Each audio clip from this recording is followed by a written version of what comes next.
and talked sports and then had a sporting show. We record this show on Sundays and then we release it on Tuesdays after I edit it. However, this week, because of my own incompetence and the sheer number of plates that you have to spin to get these shows up and running when you run them back to back, like I did, like a ding dong, I didn't realize we were live for the first 30 minutes of the show. So they're going to probably be two cuts, one that's going to look like this and one that's going to look like a little like something else as far as the background and stuff. So we're going to leave in all the good parts where I find out that we're live, in the moment. It's pretty good. I was looking at Twitter and I saw we were live. So thanks for playing along, everybody. We appreciate you. And we apologize for bringing dishonor upon our houses. Yes, we do. Hold on, let me get into character. Oh, we gotta loosen up. I think probably not far from what they're attempting or what they're thinking about in their head. I mean, if you think about their if they do sign Kai Havertz, so their top three pieces on offense are Timo Werner. Is that an NFL 100 cup? Yep. Where did you NFL 100 service? My brother got it for me for Christmas. Oh, thanks. By the way, it's for the Tampa Bay Buccaneers. I've got my Tampa Bay equipment ready to go. Stop it. We do not refer to it as Tampa Bay on the show, and you know that. You know that.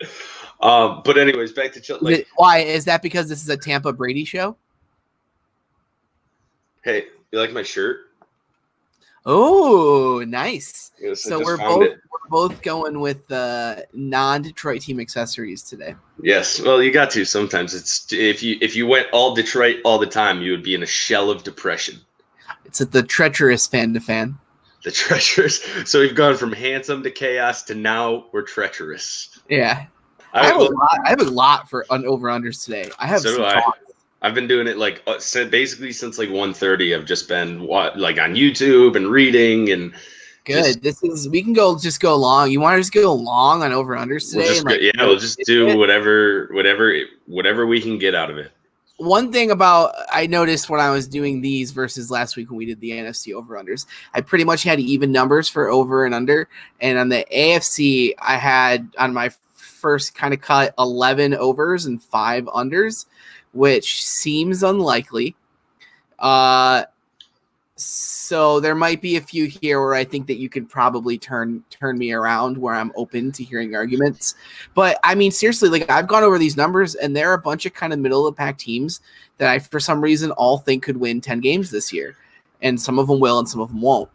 Well, that's kind of where I feel like the league is going to be next year, period. I don't think outside of the Chiefs that there's that team you look at and you say that team is going to the Super Bowl or that team's going to win 11 games.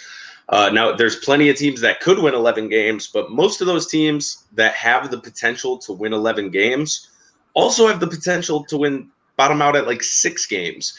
So you really got to look at the draft, who they went for in free agency to kind of decide where you think this next season is going to take them. But again, I don't think there's a ton of elite teams, which makes this tough. It took a lot of thought, and I went back and forth 10 times on multiple teams. I think that there's probably 4 teams that have the potential to be elite in the NFL this season, elite. And it's the Chiefs, the Ravens, and then I think the Buccaneers have the potential to be elite. They have a lot of pieces in place. And then maybe the Saints, who I actually think, after having done a little more research, are going to be really good this year as a real football team, not a fantasy football team. And then you could talk me into maybe one other team like the Seahawks rolling out 11 wins, but yeah, but I mean, 2 of those teams you're very confident they're going to get to 9 or 10 wins. If you said 75% confidence or more, only 2 of those teams really I feel that way about it. It's the Ravens and the Chiefs. Everybody else in the league, it's kind of up in the air. I feel very confident that the Buccaneers have enough talent to squeeze their way to 9 wins, kind of no matter what, barring injuries, right? The ultimate if for the NFL especially. But I'd be very, very surprised if the Buccaneers were healthy all year and just lost 6 out of 16 games. I'd be surprised. It's going to be hard to stop a team to beat a team that's scoring 35 to 40 points a game. And their defense is solid. It's not bad. It's good defense, you know. Good Yeah, coaching. for sure. So, What division? Yeah. Well, let's go into the AFC East. I just picked one. The AFC East. The first place team from last year. Do you know who it is? It's the Patriots. No, shocker. Patriots have an over/under of 8.5. I think this is a pre-Cam Newton number, but I don't think that Cam Newton affects that number by maybe more than one win on the number. So I think it's over all the way up to 10. 10 is where I draw the line for the Patriots. Over. I 8.5, I guess. I have some. So our show a couple weeks ago when Cam first got signed, I was all on board. It's Belichick, it's Cam. They're going to figure something out, right? But the deeper I got into this, I really broke down what they lost on defense. You lose Jamie Collins. You lose Kyle Van Noy, two very, very important linebackers for their scheme last year. And I know most of their defense success came from the secondary, but still, you can't lose your two like all-pro or Pro Bowl level linebackers and expect just not to miss them. And then you also lose Danny Shelton up front, also to the Lions at D tackle. So this team has lost a lot defensively, but let's not forget they still lost the guy who has been under center for like 20 years. There's been nobody better to ever do it. There's been no better combination than Tom Brady and Bill Belichick. So what my gut is now telling me is that there has to be a 3, 4, 5 week stretch where even Belichick, the greatest coach of all time, has to kind of figure where the pieces go and how to play them correctly. So where I've settled on after all the moves they made this offseason, Cam isn't the most accurate passer, and he doesn't have a great receiving core. He's got a real tight window type of receiving core. I think they're going to win 8 games. And would I be shocked if they go out and win 9 or 10 games? No. But 8 to me seems right on the dot. It seems like they're going to find Belichick or Belichick and Cam are going to find a way to get to that number. But I feel like it's going to be really tough for them to get above that number. So I'm going to take the under, surprising even myself on that one. I think that offensively they'll be a little better maybe than on the receiving side than maybe you give them credit for. I don't think N'Keal Harry is a bust. I think he was super injured for 10 weeks last year. And Tom Brady is historically is I think considered to be like Aaron Rodgers, where they tend to believe more in the connection than the talent of the receiver as far as making the decision to throw to them goes. I think that some of those guys will be a little looser, probably a little more better. And I think that we're hoping that that's really bad for their defense because the Lions are the team that signed a bunch of those guys. But we don't know that for sure. You know, we're just assuming, I think, a little bit that those guys are going to be huge fundamental pieces of that defense and that it'll really hurt them not having them. Yeah, I mean, I would agree with a guy like Danny Shelton if you say that, right? I would think that the little Lions bias in my heart would inflate his value a little bit. But when it comes to Jamie Collins and Kyle Van Noy, I mean, we've seen Jamie Collins be elite in the Patriots defense. Kyle Van Noy, the former Lion, did nothing here, was elite in the Patriots defense. So it's just really going to come down to, is Belichick going to Belichick and just get 2 more linebackers who nobody else gives a damn about and turn them into Pro Bowl linebackers? So, again, I think this year it's going to take a few games, which is going to end up costing them in the end. I wouldn't be surprised if they end the season on a 5-3 or a 6-2 run. But this just screams an 8-8 football team to me, even with Belichick. For me, it's just very simply, until I see it happen, I'm going to keep betting on the Patriots to succeed. I just think that they've earned that respect. That's fair. Belichick, I mean, Belichick for sure has. Yeah, I mean, he's the greatest coach. To be awesome, then I think he's going to be right. And I like Cam Newton, I think, a little more than you do as a player right now. We've disagreed, I think, on how effective he's going to be this year. I think he's got a lot left in the tank, and I think he's got a huge chip on his shoulder. Yeah, I think the benefit Cam Newton gets with being with the Patriots as opposed to the Panthers or really anybody else is they're not going to ask him to run the ball. I mean, they will occasionally, but they're very rarely going to ask him to run the ball if they want to have a successful season. He has proven over the last 2 or 3 years he can't be that guy anymore. And he still has a monster arm. He can still sling that thing 70 yards down the field, but you can't ask him to be running the ball on the 5-yard line, goal line situation and going shoulder to shoulder with a 6'3", 240-pound linebacker. You just can't do it anymore. It doesn't make sense for him. It doesn't make sense for his career. And for the following season, it doesn't make sense for the Patriots because if Jarrett Stidham gets in there, guess what? 8-8 is your best. It's your best case scenario. I still think they could win 9 games with Jarrett Stidham, and I don't know nothing about Jarrett Stidham. Nobody does. Nobody knows anything about Jarrett Stidham. I'd like to make a public service announcement real quick that you shouldn't believe anybody who has a strong opinion on Jarrett Stidham. They're taking their opinion from somebody who has an opinion. But that's the problem, right? If he was any good, there would be opinions on him, like real opinions. I don't think that's necessary. It's not like he played at a small school. The guy played at Auburn. Yeah, he played at Auburn, but it's been a few years since he's like thrown an in-game. You know, he was in the preseason last year and he looked fine. And all I'm relaying that from is like a 10-minute YouTube video. I thought he was fine, but you can't really tell in the preseason. So I just would be very wary of anybody who has strong Jarrett Stidham opinions. That's all I'm saying.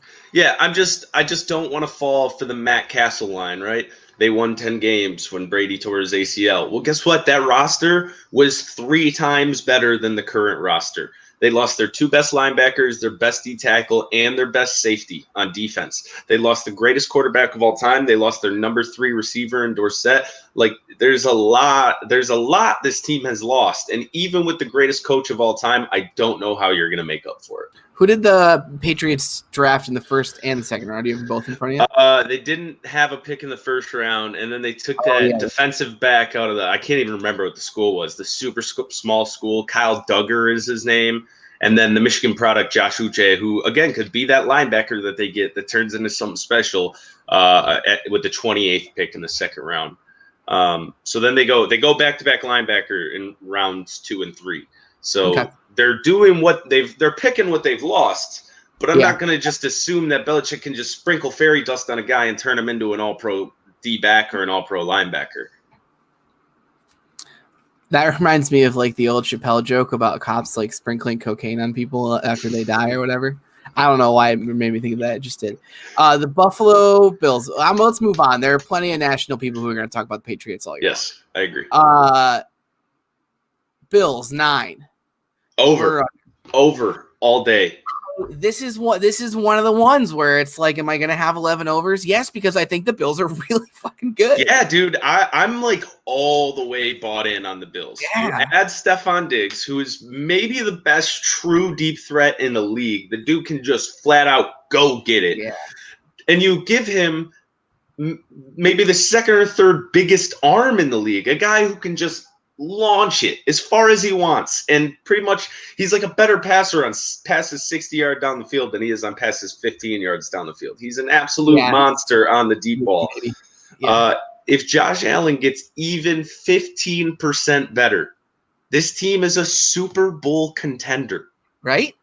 Like 100%, they could win 11, 12 games. It feels gross. It feels irresponsible because they're in this division and nobody else has won this division or even competed for anything legitimately in 20 years. But this Bills team is legit. They're as good as anybody else in the league on their best day. I think that's how it's going to end up going. So I'm taking the over pretty easily. I think their basement is 9 games and their ceiling is closer to 11 or 12. I think the basement is probably Josh Allen doesn't get any better, and neither does Devin Singletary, and Stephon Diggs is maybe kind of a problem child, and that's a lesson we learned this year, in which case they might win 6 or 7 games, but that's a lot to go wrong, I feel like. The Bills, they hired a guy, and as long as since they hired their new coach, they've just been up. You know, it seems like they've really got something figured out there. And I actually think that the Bills are kind of what the Bills have done, their progression over the last 3 or 4 years is kind of what the Lions should be looking at to be this year, was a really fight like the Bills were last year and the year before, a really feisty borderline playoff team. That's how you turn the culture around in a team like that. So, yeah, and it wasn't a huge problem last year, but their D-line and their pass rush was a problem, and they added Mario Addison and AJ Espinosa in the draft. One of them's already a Pro Bowler. One of them is a guy who you and I both talked, if a team got him late in the first round, would have been a good pick. Yeah. So I'm just all the way bought in on this Bills team. They're kind of like they're going to be my team that I'm going to bring up to people when I'm talking sports outside of this setting, and everybody's going to look at me. All the casuals are going to look at you like you're stupid. And then by the end of the season, you're going to go, I told you about this Buffalo Bills team. It was in front of your face the entire time. So from now on, every time that, like, you know how there are teams that sports nerds really like, the Pistons were a sports nerd team a few years ago. The Bills are the non-casual sports nerd team this year, I feel like. Yes, that's a great way to describe it. And I actually think they're winning this division. I'm just going to say that now. I think they're the division winners here, and it's not going to be super close. I don't hate it. I don't hate it, but you know, that's I have tough. a fear I'm going to find out later who your butt is. No, I don't think that there's okay. No. Because the next team up is the Jets with 6.5, and I think that they're gonna win half that. Yeah, I got under with this team. I know you personally are a bigger Sam Darnold fan than almost anybody I know. I've kind of come around on Sam Darnold, and I think he's a little bit better than I did originally. But this O-line's a mess. This defense is going to lose their best player in Jamal Adams. We don't know what Le'Veon Bell we're going to get. Is he ever going to be able to return to old Le'Veon Bell, or is he going to be the guy we saw last year who a lot of that was because of this O-line that couldn't block anybody in front of him? But he also took a year off, and he's, I think he's getting close to 30, or he's at 30 years old now.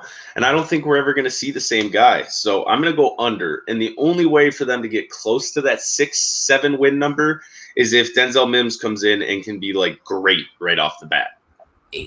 Okay, right. So the thing about Darnold for me is that I think he shows a lot of talent as just a quarterback, but that there's just no way, there aren't a lot of moments where you see it because of how bad everything else around him is.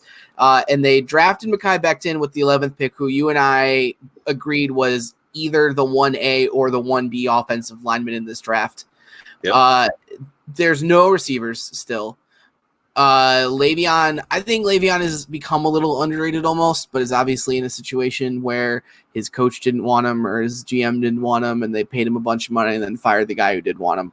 So it's just it's like David Carr, man. You can't let a quarterback take that many sacks when he's that young or have that little talent around him and expect him to become anything. It's like a slightly less accelerated version of what's happened to Josh Rosen since he's been in the NFL. He just doesn't have anything going his way. It's just been bad luck. Yeah. It's so tough with Le'Veon because, like I already said, that offensive line was so bad last year. Yeah. But he averaged 3.2 yards per carry. I don't know if it was the worst offensive line like ever. And for a drop-off between the last time we saw Le'Veon Bell and what we saw last year, it would take pretty much one of the worst offensive lines ever to make him fall off that far if it wasn't some physical attributes that he was losing, a little bit of speed, a little bit of agility. So I think what they're going to have to do, they're going to have to continue using him in the receiving game like they did last year. He had 66 catches on 78 targets, which is ridiculous, but they got to open up some holes for him. But I'm going to go 4 wins. I'm going to say under for the Jets. Le'Veon Bell, if you can get him mid to late third round in fantasy football, I think is a very good pick this year because that 66 receptions is going to be duplicated. Especially if you're playing in PPR, that's what you want from your running back. Yep, agreed. But yeah, bad team. Moving on. Oh wait, I got a Jets question for you. Is Jamal Adams playing for them when the season starts, or where is he playing? Dallas. And that's going to be a mistake by Dallas, by the way, because they're not going to have the money for him. But that's where he's going to play this next season in Dallas. They're going to have to draft I feel like Dallas is going to draft a quarterback next year. Although I mean, wouldn't it be the perfect team? Just a quick Dallas sidetrack here, but wouldn't it be the perfect team to have a rookie quarterback contract with? With all the other big contracts around, you get to really build the team the way it was kind of or the way it's being built currently. But then you don't take up almost a third of your cap space on Dak freaking Prescott, who's not worth it. If he hasn't been able to like be an MVP level player with the offenses he's had around him and the offensive lines he's had in front of him, he is not worth $35 million a year. So I think if you could get in next offseason a really good quarterback on a rookie contract, that could be the thing that makes this Dallas team a real Super Bowl contender. So there are really only two teams I feel like next year who are going to be looking at quarterbacks at the end of the year, the Jaguars and the Panthers. And I suspect the Panthers specifically, if they're in the second pick or the third pick, would be open to the idea of a nice deal with Dallas, where Dallas deals them the 18th pick or whatever they are from their first round exit, and the second round pick, and then another second round pick next year to move up and grab Trevor Lawrence. I don't see, I mean, I'm kind of thinking of that in the moment, but it sounds good. It sounds like an interesting idea. Trevor Lawrence plus that team is, plus Jamal, if you get to keep Jamal Adams that way, is like. Well, the most fun outcome, I think, in that scenario is a team like the Bengals, right? Burrow's good this year, but he's not great. And they win 2 games, and all of a sudden the Bengals are picking number 1. And the Bengals don't need a quarterback because they got Burrow. So all of a sudden there's this giant, maybe the biggest bidding war we've ever seen for a number 1 pick between every team that needs a quarterback going for the sure thing Peyton Manning 2.0 type player. And then all of a sudden a team's giving up a Paul George Clippers type ransom, 4 first-round picks, 4 second-round picks, something crazy like that. So I think that's the most fun scenario that could play out. But I agree with everything you said. We'll go more into the Bengals in a minute. I agree with you. The Dolphins, their over-under is at 6. And this is one where I'd like to go under, but I just think that there's no way. They won 5 games last year, and they're way better this year. So much better. There's just no way. It has to be an over for me. It has to be a 7-win team this year, an 8-win team. I mean, they added a guy who might be the best corner in the league in Byron Jones, one of the top linebackers in the league in Kyle Van Noy, a really good running back in Jordan Howard, and then 2 other really, really good players in Shaq Lawson and Eric Flowers, not to mention a guy who could be a true franchise cornerstone quarterback in Tua Tagovailoa, who I know you believe in and I believe in, that he is just an absolute stud. For 2 years now, I've thought that this guy is a transcendent type talent. I actually think he's better than the guy we just spoke about in Trevor Lawrence, who we'll see next year. But I think Tua is the guy. If those hips are working and he can take a hit or two, then this Dolphins team could compete for a playoff spot. I don't think they're quite there yet, but I agree with you that they could be on those graphics at the end of the year, that on the bubble graphics. You could be looking at some the Dolphins, the Dolphins are competing for a playoff spot this year. Good for them. Yeah, I mean, if it takes 9 wins for a wild card spot, I don't see why the Dolphins can't be going into week 15 saying we need to win 2 out of these next 3 games for 9 wins. In the AFC, I think it's going to be 10 games to get a wild card spot this year, which is why I don't think they'll make the playoffs. Because I actually have when we get to the North, I have some interesting thoughts. So that's the East.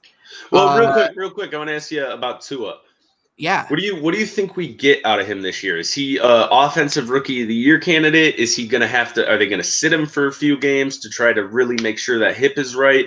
Or is he going in guns a-blazing, throwing 25 touchdowns, 3,500 yards, and just killing it and proving to everybody that the conversation between him and Burrow is a lot closer than it seemed to be during the draft process this year? I think that we'll look back on it as Tua at 5 being a better pick than Burrow at 1. That's my prediction. The same way. I feel the exact same way. We might just eat a whole big bag of shit on this, but I mean, Tua is awesome. He's so good. I mean, I've never seen somebody who can lead his receiver as well as Tua. We saw with Jerry Jeudy over and over and over again. He hits you in a full sprint. Your arms are extended. You don't have to slow down a single step when he throws you that ball, whether it's 5 yards in front of him or 30 yards in front of him. It's on a dime. So I don't know if I believe in the Dolphins so much because I'm so high on Tua or if it's everything else. But at worst, the combination looks like an 8-win team to me. So Brian Flores is a potentially huge up-and-coming coach, too. Yeah. I think that after last year, we've got to put our binoculars on him a little bit as a lot of it. dark horse coach of the year candidate. I mean, that team was at the beginning of the year was so bad. Yeah, and they then were like 0-16 looking, Yeah, and like worse than the Lions 0-16 looking. They gave up like Wow. 52 points on the first game of the season or something to the Ravens. But so before we move on to the next division, who's winning this division? Who's winning the East? Patriots. I All right. can't walk away from it. I like the Bills a lot, but Patriots. I'm gonna go Bills. Cool. I'm just not strong enough as a man to make that pick right now. Let's do the North. I just have it in a certain order on here. So, Ravens have a 12, the highest over under, I think, because I don't remember what the Chiefs over under was. They're tied. Yeah. So it's 12. I'm actually gonna go under. I am too. It's so hard for me to take the over when it's 12 games. I mean, one injury, Lamar Jackson misses 3 weeks, they don't win 12 games. They lose a running back for 6 weeks, they don't win 12 games. A couple bad weeks on defense, they don't win 12 games. So even though they're probably better as a roster than they were last year, which is a pretty impossible thing to say about a team that had the most Pro Bowlers out of any team ever. But they had a ton of cap space, and they made some signings, and they had a really good draft. I just don't feel comfortable going over 12 for pretty much anybody, except for somebody who you'll find out later, even though that probably spoils it. But I don't. It's 12 wins, man. You know how hard it is to win 13 games in the NFL? 1 or 2 teams does it every year, and it's normally not the teams that dominated the previous season. It's normally the teams that are going 16 weeks as hard as they can, even if they have a playoff spot locked up in week 13. And the Ravens shouldn't be doing that. If they lock a playoff spot up in week 13, they should coast the rest of the season. They should stay healthy. RG3 should get some playing time. I mean, we saw that happen last year when they were still the new up-and-coming team. So I'm going to say under. I think they win 11 games. You could see a push. I wouldn't be shocked at all if they win 12. But if I'm betting on this, I'm just not going to bet that this team wins over 12 games. I think that they're a pretty good potential regression candidate. I mean, they broke like a gajillion offensive records last year, and to do that again would be almost impossible, right? As close to impossible as impossible can be. And I just don't think that's an insult. They're the second best team in the NFL in my opinion coming into the year, but I just don't. 13 wins is tough, man. Back-to-back 13 wins. It's a lot like the 2006 Tigers, right? On the 2006 Tigers, you went from 71-91 the year before to getting the wild card spot, being one of the best teams in baseball and going to the World Series. And it was because every single player on that team had a career year. There wasn't a single guy on that team who didn't have a career year, from Maglio to Polanco to Chris Shelton in April, to Nate Robertson and Gum Time and all that stuff. And then we came back the next year and we were still really good. But those guys couldn't reach quite that top level that they reached the year previous, and we just missed out on the playoffs. Not that I think this team will miss the playoffs. I just don't think that this team's going to come back and have 26 wins over the span of 2 years. It reminds me a little of a better version of that one RG3 Redskins year where they were like unstoppable because nobody could figure out how to do the read option on defense. And then the next year somebody came in and they kind of figured it out. And then once one team figured it out, they all figured it out. I just think that offense from last year was a shooting star to be appreciated for its beauty, but not to be seen again for 25 years. That's fair. I like the way you explained that too. Very elegant. I almost failed creative writing in high school. True story.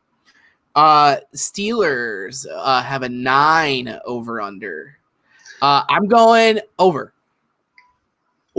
Explain yourself, because that's bananas to me. I feel like their wow, quarterback play last year was so bad. Okay. It was so bad. It might have been the worst in the league. No offense, big love Duck Hodges, super fun guy, Twitter personality. Maximum insult to Mason Rudolph. Ben's gonna come back and just be like as a replacement level quarterback in that system. Is Mike Tomlin like the most underrated coach in football history? everybody counts Mike Tomlin out all the time, and he's always there doing a great fucking job coaching. He had all those insane people in his locker room, we now know. And to be fair, he's an insane person too. He hip checked Jacoby Jones running down the sideline on a punt return. I love it. There's no way that they're going to be worse than they were last year. They had a really rough season last year. Juju Smith-Schuster is going to be awesome this year. They got another one of those crazy young receivers that's going to be great. I like the Steelers. I'm going under, and I'm going way under. I think this is a 5-6 win football team. I think that Juju Smith-Schuster isn't as good as we thought. James Conner isn't as good as we thought. And Ben Roethlisberger is 100 years old and way too big at this point and unathletic and can't move to play the quarterback position. I think that this team, I mean, when he was their quarterback last year, they were 0-2. I think this is a 6-win football team, and I think to have the over-under set at 9 is insane. There's one we're gonna get to today that I think is worse than this, but if it wasn't for that team, this would be the lock of the century. There's no way this team wins 10 games, and I would like to. We're gonna find out. We're not gonna talk about the details right now, but I would like to do a fan-to-fan Detroit bet on this before the season starts. Okay, because I'm that confident. Whatever you want from me, if you win, you can have it, because I'm not losing. Steelers were 8-8 last year with Duck Hodges starting like 10 games for them, or playing in 10 games for them. They're going to be. James Conner was a nightmare last year. That team is built the right way with the offensive line and the defensive line. They somehow have the best of the Watt brothers now. Which is nuts. I just think that if Ben Roethlisberger comes back and is an Andy Dalton line level quarterback, that they will win 10 games. I just trust the system. It's kind of like the Patriots, dude. I think Mike Tomlin, I don't get it. I don't get why people disrespect him every year. I think lately it's been because that locker room has been a mess for 4 years. Everybody hates each other in Pittsburgh. They still find a way to win, but it seems like they all hate each other. And the only reason I'm even a bit concerned about my opinion on this one is because whenever I see Vegas throw out a freaky line like the Steelers at 9 for their over-under, they typically get it right. But I still think you're nuts. I still think you're nuts. This is the most I've ever disagreed with you on any sports opinion ever, probably. Yeah, you come up with the terms. We're making a bet on that one, bud. Okay. Right. I'm excited to regret it. The Browns have an 8.5 over under. I had a hard time with this one. I did not have a hard time with this one. The Browns are a quintessential post-hype sleeper. They check every box of the post-hype sleeper. Every single one. They're going to win 9-10 games again this year. That's what I ended up settling with. I have the over on this, and it comes down to this. Baker Mayfield's going to be much better, okay? That's going to equal Odell Beckham Jr. being much better. Nick Chubb's there. Kareem Hunt's there. They fixed the offensive line by drafting Jedrick Wills and signing Jack Conklin. There's just not a true weakness on this team. And I'm hoping when they do end up trading David Njoku away, that it's for NFL-ready players and not future draft picks. Because I think that could help this team even more. But last year at this time, there was people talking about the Browns going to the Super Bowl. And I know they completely underwhelmed and were really bad last year. And Baker was really bad. But there was a lot of underlying problems with that team that I think they fixed during this offseason. Most importantly, the offensive line. Baker's going to have time. And when Baker has time, he is a damn good quarterback. So I'm going to say over. And I think that this team is going to compete for a wild card spot and really compete, possibly win one and probably get in there. I think that they'll be a wild card team. I like them. I guess actually I don't know if I can now that I'm looking at this, because I can't have the Steelers, the Browns, and the Bills all as wild card teams, obviously. So there's like this weird little glut in that wild card zone for the AFC. That's 8, 9, 10 wins is going to be like half of the AFC. But, yeah, I don't think there's much to say about the Browns other than they got better, and they were already good. Now, if they would have had an offensive line last year and Baker didn't throw 100,000 interceptions, they'd probably win 6 or 7 games. So now you take the improvement from that this offseason, You hope Baker doesn't throw 100,000 interceptions, and all of a sudden you're an 8-9 win team. So, yeah, over on this. Bengals, 5 wins. Under for me, and it was a tough one. I think they're a year away. They're really young. I'm pushing. I'm pushing on this one. I think they win 5. AJ Green hopefully is going to be healthy the whole year, which will be huge for Joe Burrow to be able to come into the league and have a guy like that right off the bat. Think Matt Stafford and Kelvin Johnson light when you see this. I mean, AJ Green's not what he was 3-4 years ago, but he's still going to be a damn good receiver. You got T. Higgins, you got Tyler Boyd, you got Joe Mixon. The offensive weapons are legit. And Joe Burrow is legit. I know we talked earlier how we think Tua is going to be the better pick, but I think these are both legit of one-day top 10 NFL quarterback franchise-level talents. So I'm going to push. I think it's 5, and I'm a firm believer that there's a difference between a team that's a year away from being a year away and a team that is 2 years away. Yeah. And this team is a year away from being a year away.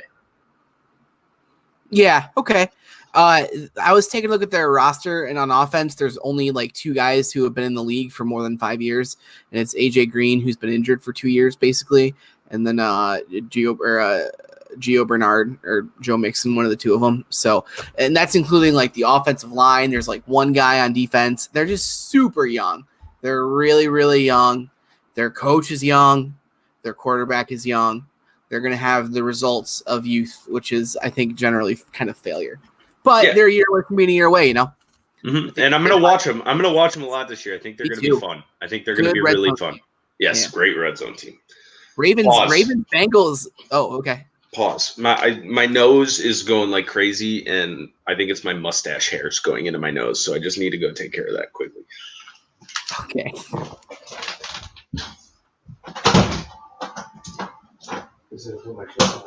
My mustache hairs are going into my nose.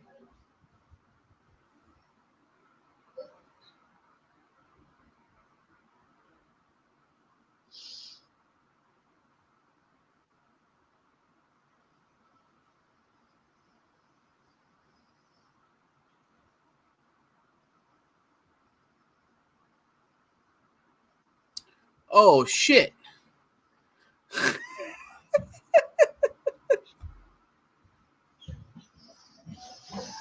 Oh, man. God, that was horrible, dude. I don't know what just happened, but it was Hang on. I just realized that we accidentally have this set up. We're live right now. Lovely. Well, hello, everybody. Welcome in. Oh, God. They know about my mustache hairs now. Does it look stupid? Yeah, kind of. I don't know. What do we even do about this? Hey, guys. Normally we record the show on Sundays, and then I edit it, and it comes out on Tuesdays. But I forgot to do something a certain way, and now we're live. So if you're watching the show live, sorry about all the pausing and the double takes that we've been doing the whole time. This is Fan2Fan background edition. I guess I'm going to end the stream, right? Should I end the broadcast, or should we just keep going? Well, I think there's another show that's about to start. I think Homerphilia starts in 7. End it. So we'll delete the video. We'll edit it. Everybody be back Tuesday at 6:30 for the real version of this show. If Homerphilia starts at like 6 or 6:30, I'm super sorry, guys. I love you, and I'm sorry. Genuinely, I did not know. We're 46 minutes in. We've been on live on the air for 46 minutes. All right, oh, man. Oh. Okay. AFC South. My least favorite division now. The Colts have the highest over-under at 8.5. And I think I have 2 things on the Colts, really. One is that I'm for sure taking the over, and that you can get division win for plus 175, and I want that too. That's a good bet. This division is going to be questionable at best. There's a lot of teams. There's 3 teams that could be really good, right? They still have the potential to be really good. But all three of those teams could also be pretty average, except for probably the Colts, who have a legit offense and a legit defense. That defense is really good.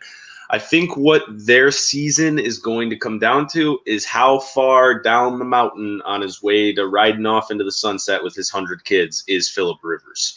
And I think he's pretty far down that mountain. But I do think they sneak in. I think they hit the 9-win mark, and I think that's probably good enough to win this division. The thing I'm most excited to see with this team is Marlon Mack, Jonathan Taylor, the 1-2 punch. Hopefully, I think in the next year or two, it could be the 1-2 punch to end all 1-2 punches if Jonathan Taylor can be an absolute star, which I think is very, very possible. So I'm going to take the over. I think this is the best team in the division. If they're in any other division, I don't know if they get to 9 wins. But in this division, with 6 games against the Titans, the Texans, and the Jags, this has got to be a 9-win team. The Colts are loaded. They are loaded with offensive talent. They have the best offensive line in the league. They added Michael Pittman. They added Jonathan Taylor, 2 huge prospects.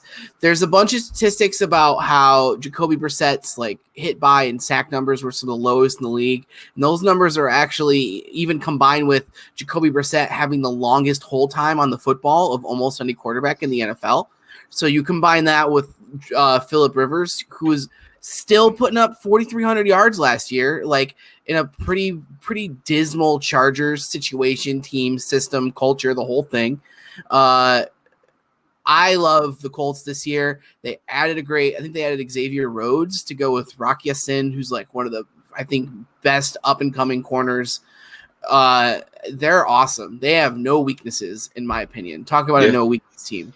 Yeah, really good team. It's also Adam Vinatieri last year cost them 3 games just by I don't know what happened. The adamantium in his leg just kind of gave out or what, but he cost him basically 3 games. Well, you're a kicker for long enough, you have to eventually go through one of those stretches, right? Totally, yeah. So there was the ESPN chyrons where he was walked off in the middle of a game and wasn't coming back and had tendered his resignation, and he was done. They had so.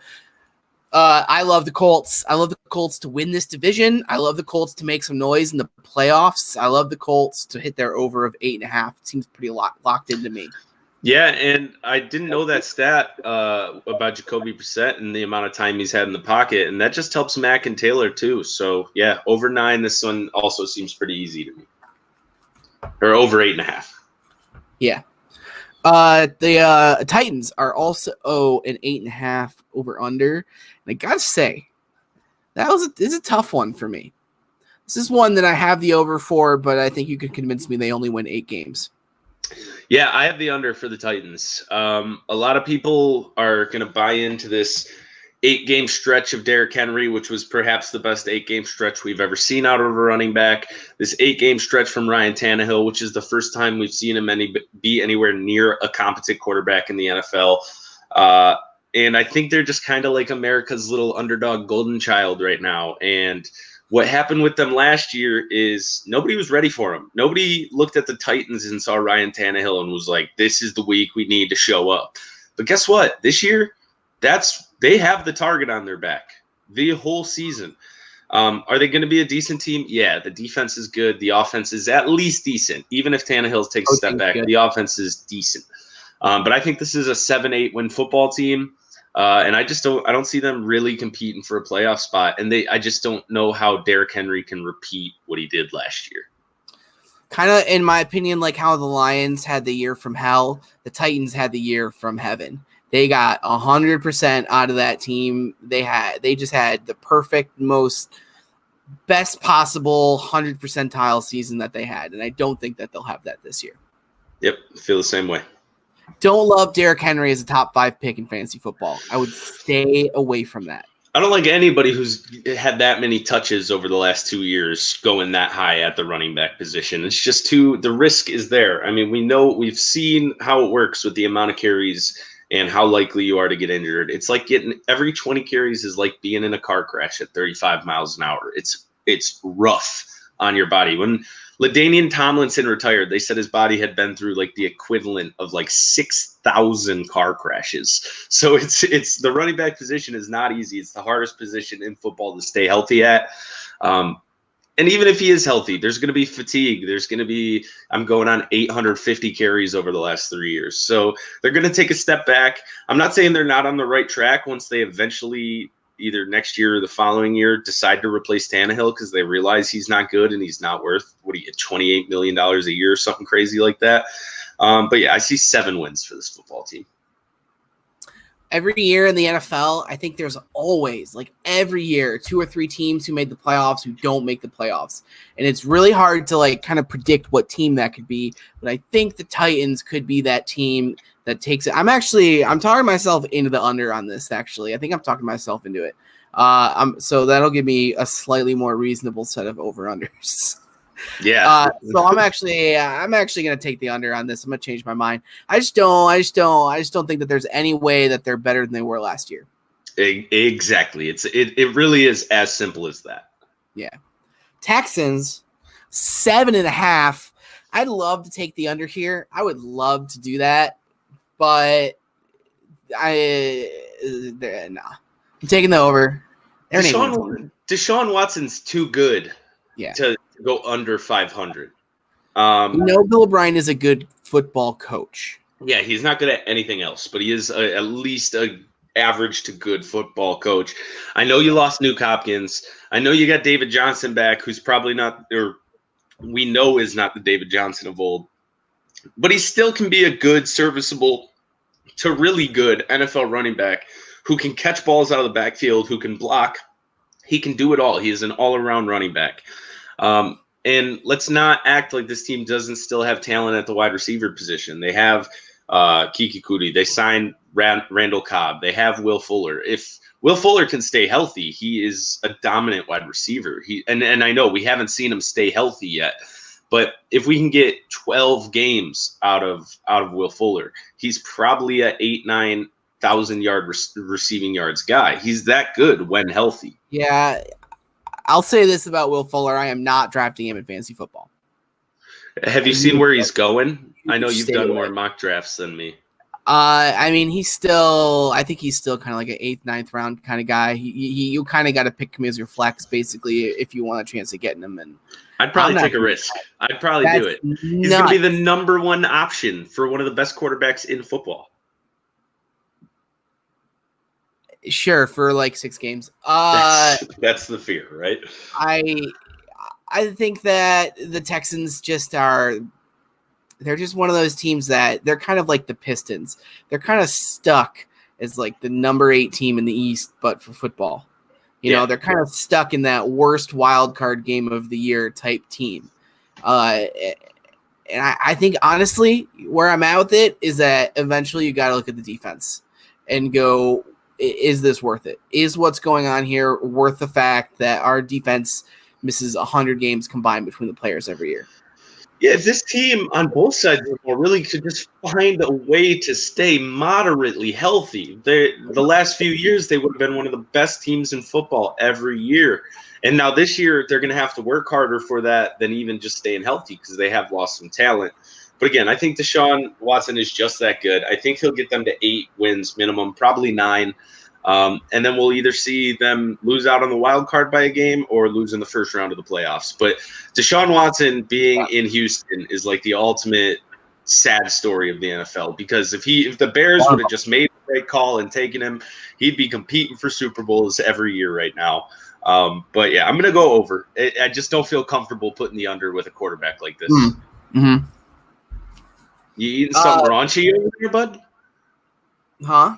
You eating something a little raunchy over there? You're making faces. I don't. That's probably not the right word. I misunderstood what you were. I thought you were saying something different. Jags 4.5. I want to hear you first. You're under? Under, because they're bad. They are bad. They are bad. I'm taking the over.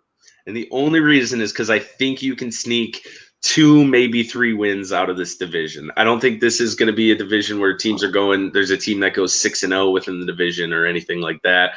I I mean, we had the little cute story with Gardner Minshew in the first couple of weeks of the season last year where we thought he might be decent. He's not good. But you do have DJ Chark. You have the rest of that offense. You hopefully have a healthy Fournette. And the team's just pretty not pretty good. Not the worst team in football. So I think you're going to see 5 wins on the dot. I would not be surprised if I'm wrong. I'm going out on a limb a little bit here. I just like the number of 5 for this team. And again, the Dolphins won 5 games last year. It's pretty hard not to win 5 games. I think that's a pretty different situation than this. Let me ask you a question. You got to win one football game. You just have to win one game. Would you rather have Gardner Minshew or Chase Daniels for one game? Gardner Minshew. You got to think about it, though, right? So what that to me means is that Gardner Minshew is probably a backup QB, but like a pretty good one. Yeah. Kind of in that like Mike Glennon zone, who coincidentally is Gardner Minshew's backup. So I don't know. I just don't see it. I just think there's this defense real alone, problems with that team. This defense alone can win you 3 games, right? This defense is going to have 3 games this season where the other team scores 14 points. That D-line is really good. Josh Allen is going to have another year. It's a good defense. That's assuming that Yannick Ngakoue is still there, and he was super, super, super on the block for, like, he put himself on the block, basically. He wanted to be traded, so. Feels like we've missed the window for that trade. Yeah, now it'll be a matter of if he sits out, right? If he decides to hold out. The Eagles are lurking. I'm telling you, the Eagles. We should be lurking. The Detroit Lions should be lurking. I think that the Eagles or the Lions probably are lurking, but that there's not a whole lot of interest in their lurking, which is unfortunate. I mean, they've got the money to sign one of those guys. I don't know what it would take to get Ngakoue. Maybe the Jags want a first-round pick, a second-round pick, and the firstborn of Matt Patricia, but. Yeah, I'm not giving up a first round pick. Probably not. I think I would. Because if you add Ngakoue, I mean, there's no way that's not an 8-win team. Yeah, no, that's fair. I would agree wholeheartely. That defensive line all of a sudden goes from like a tad above average to probably elite. Yeah, top 6, top 7 in the league at worst. So I don't hate it. Let's move into the West. The AFC West. Chiefs, 12 wins. Actually, I'm going to take the over on this. It's the only time you'll ever see me take the over on 12 wins. The only time ever. And I still don't feel super comfortable doing it. I just think that there will be no Super Bowl hangover with the Chiefs. I think they're going to be even better next year because we're still here with Patty Mahomes, right? We're still on the incline. We haven't reached the peak. We're probably not all that close to the peak, which is terrifying for the rest of the league.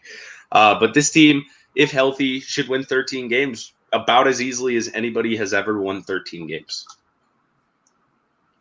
Yeah. Especially in this division. Yeah, it's a pretty soft division this year. I think I would be more surprised if they didn't go 6-0. I think betting on the Chiefs to win this division, you should just, if you're gambling and you're looking to give yourself some slightly better numbers, just like sprinkle it into any bet that you're doing. You know, it's not going to win you a whole lot of money, but more money is more money, you know. Damn straight. We're doing a parlay and you need to put a third thing on it. That's all I want to say about the Chiefs. I wrote down one thing for the Chiefs. I wrote down Patty Mahomes is good. And that's it. That's all I wrote. That is some analysis right there. Yes. Yeah, I know. I guess I can ask one Chiefs question. What is Clyde Edwards-Hilaire's stat line at the end of the year? I'll tell you what I think it could be. I think it's going to be probably 400 or 500 yards in the ground, probably 50 receptions. 50 receptions seems a bit high to me. I like the 4 or 5, maybe 600 yards on the ground.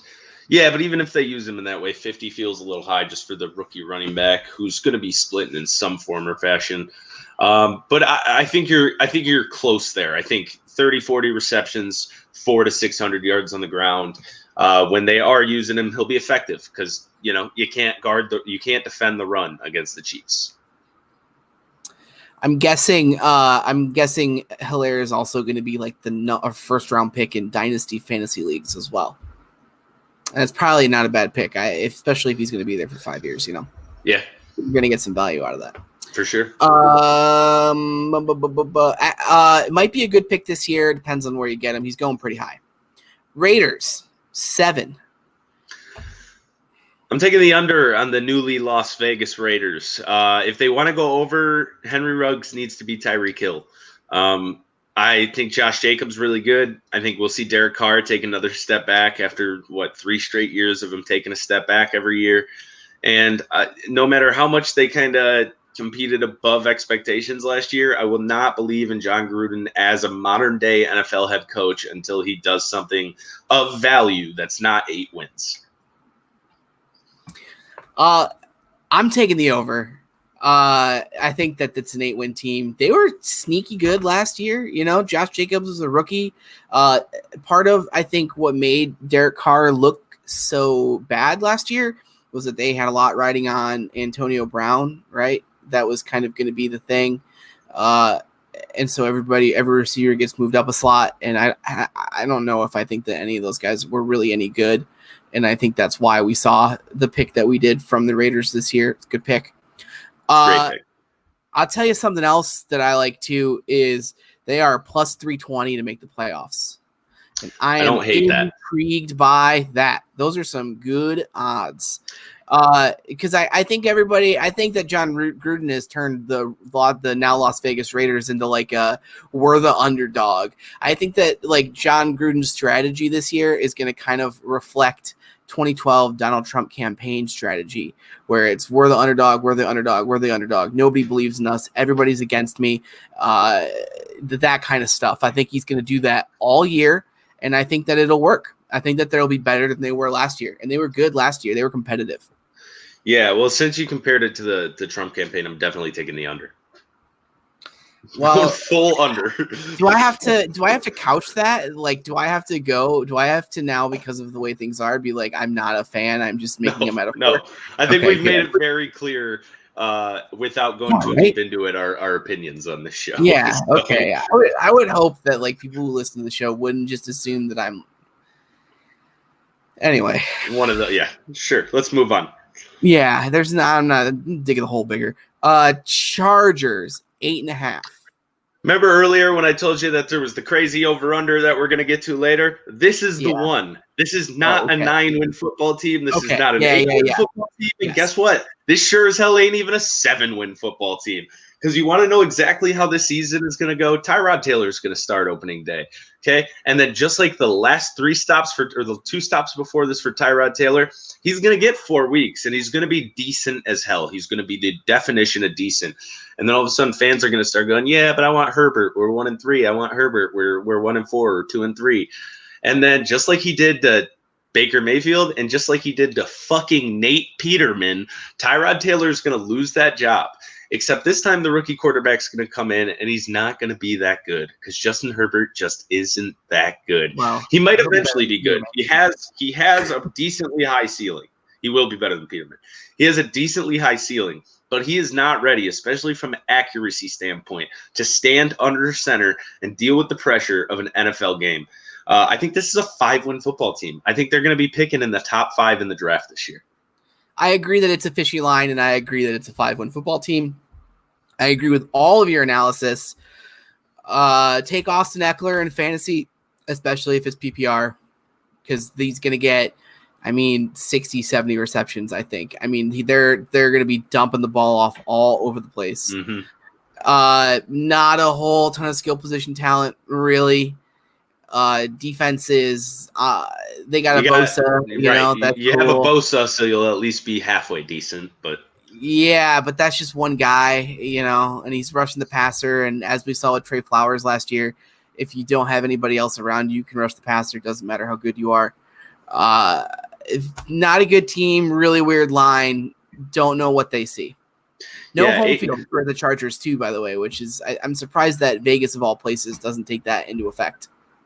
8.5 is just crazy to me. I don't know. When I saw this, I was trying to find where the line came from because normally you can see at least a little thing that pushes that line up. I know it's not coming from bettors. I know bettors haven't pushed this line up, and I know it's not coming from talent on the field. So where the hell is it coming from? 5 wins, the lock of the year. Yeah. Last but not least, this is one that I really don't feel good about. I don't have any idea what the Broncos are going to do this year. Their over-under is 7.5. They won 7 games last year, all on the back end when it seemed like they figured it out after they stopped starting Joe Flacco. They didn't beat any good teams, but there's no way that they're going to be worse. They went all in on surrounding Drew Lock with talent. Supposedly that defense still has a little gas left. I don't know, man. I'm going over because I think they could win 8 games. What do you think? The only thing that's going to be able to compete with the Chargers under for the lock of the year this year is Drew Lock, and that's because this offense is nasty. They added Melvin Gordon. They added Jerry Jeudy. They got up-and-coming quarterback who I truly, after just seeing him for half a season last year, believe not even half a season, is a franchise quarterback in the making. Big arm, decently accurate, can move around a little bit, not a ton, but enough. And the defense still does have, at least a little something left in the tank. So this is probably my sleeper team of the year. I think they could compete for a wild card, especially if Locke takes that big step once he has the 16 games under his belt. So I'm going over 9 wins. I guess I should watch a little more Drew Lock tape. It's not like I was watching a whole ton of Denver Bronco games last year. I don't think anybody was if you weren't in Denver, but I don't know if I think that Melvin Gordon moves the needle for me with that team because Philip Lindsay has been very good and because Royce Freeman has kind of been a nice thunder to the lightning or whatever, lightning to the thunder, whichever it is. You just kind of have you have the best of both of those guys, and you can put it into Melvin Gordon, and then you have whichever one of those two guys behind Melvin Gordon ready to do their thing as well. I think it boosts this offense pretty substantially. I don't know. So maybe some of it's that I really rode the Melvin Gordon train in fantasy football last year and was like when he gets traded in week 6, right? When somebody breaks down, somebody blinks and he gets traded and he's awesome. I'm going to be glad that I picked him up in the 10th round and it never really materialized. And even once he came back, he wasn't Melvin Gordon in the same way. I just think that with running backs, we have enough data now that when you see even the slightest tiny bit of weakness, that it's over. It's done. So I don't know, man. I mean, I like the pick of the Broncos for a sleeper team. The defense is another year older, but then again, so is the offense. I'm really torn on the Broncos this year. I don't have a good feel for them. I think it's a fair team to be torn on. I think out of all the teams, this is the one where you can really see it going extreme in one direction or the other. I've just decided to believe in the positive direction because I really like the talent this team has on offense, and it's an experienced defense. Whether they're still as quick, strong, fast, can jump as high as they used to be able to, maybe not, but they're experienced and they know what they're doing. And most of them have been in the system for a long time. But that's it for the over-unders. But while we're talking AFC, here's what I want to get from you. I'm going to put you on the spot. I want your AFC title game, who's in it, and who's going to the Super Bowl. So should we make a rule that you can't do Chiefs Ravens? Sure. I'm not anyways. AFC title games. Yeah. What? Yeah. Then Chiefs Ravens. What? It's fine. You're going to go Chiefs Ravens. I'm going Chiefs Bills. We're going to see Chiefs Bills AFC title, and the Kansas City Chiefs are going to the Super Bowl and repeating again. The Bills could win a playoff game this year, but they're not going to win 2. We'll see, man. It's the NFL playoffs once you're there. I guess the alternative, my version of that would be Chiefs Colts, which I think is almost the same thing, but just different jerseys. Different cold city. Yes, exactly.